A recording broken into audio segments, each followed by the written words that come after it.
আমাদের আমাদের সামনে কিছু কথা বলবেন যিনি আমাদের 5 জন পর্যন্ত অনেক কষ্ট করছেন আমাদের প্রশিক্ষণকে ফলপ্রসূ করার জন্য, যিনি একেবারে রিসোর্স পার্সন হিসেবে কাজ করছেন, যিনি ফোকাল পয়েন্ট জনাব মনসুর সাহেব, তিনি আমাদের কিছু কথা বলবেন। বিসমিল্লাহির রহমানির রহিম। 5 দিন ব্যাপী একীভূতকরণ কৌশল শেখানো ও মূল্যায়ন প্রশিক্ষণে অংশগ্রহণকারী সকল প্রশিক্ষণার্থীবৃন্দ, আমার আজকের অনুষ্ঠানে উপস্থিত আছেন বিজ্ঞ ইউনিভার্সিটি ইনস্ট্রাক্টর স্যার জনাব আনোয়ার হোসেন স্যার। আমি সকলকে সালাম ও শুভেচ্ছা জানাচ্ছি।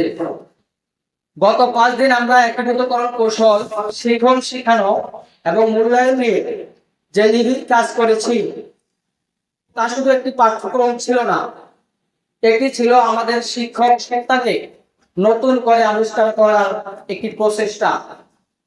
আমি দেখেছি আপনারা কতটা আগ্রহ নিয়ে প্রতিটি কৌশল আয়ত্ত করেছেন এবং একে অপরের অভিজ্ঞতা থেকে শিখেছেন শ্রেণীকক্ষে প্রতিটি শিশুকে কিভাবে সমান গুরুত্ব দিয়ে মূল্যায়ন করা যায়, সেই বোধটুকু আপনাদের মধ্যে আজ আমি স্পষ্ট দেখতে পাই।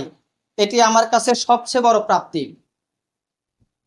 প্রিয় প্রশিক্ষণার্থীবৃন্দ, প্রশিক্ষণ পরিচালনার এই 5 দিনে আমার পক্ষ থেকে কোনো অনিচ্ছাকৃত ভুল ত্রুটি হয়ে থাকলে তা আপনারা অবশ্যই বড় হৃদয়ে এবং ক্ষমা সুন্দর দৃষ্টিতে দেখবেন।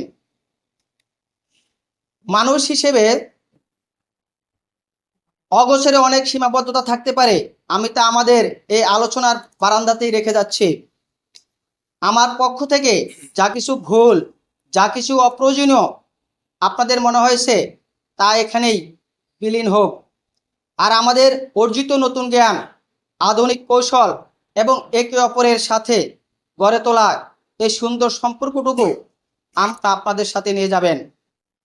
আমি চাই আপনারা শুধু একজন দক্ষ শিক্ষক হিসেবে নয়, বরং একজন সত্যিকারের পথ প্রদর্শক হিসেবে শ্রেণীকক্ষে প্রবেশ করবেন। আপনাদের হাসি মুখ এবং প্রতিটি শিশুর প্রতি আপনাদের মমতাময় দৃষ্টিভঙ্গি এই প্রশিক্ষণের প্রকৃত সার্থকতা। পরিশেষে এই বিদায় বেলায় আমি শুধু এটুকু বলতে চাই, ক্ষণিক এই বিদায়ের মাঝে রইল অশেষ প্রার্থনা, সাফল্যে ভরে উঠুক সবার আগামী দিনের ঠিকানা। স্মৃতির বন্ধন অটুট থাকুক অন্তরের অন্তরে, আবার দেখা হবে অন্য কোনো ক্ষণে। সবাই অনেক ভালো থাকবেন, সুস্থ থাকবেন, শিশুদের মাঝে শিক্ষার আলো ছড়িয়ে দেবেন।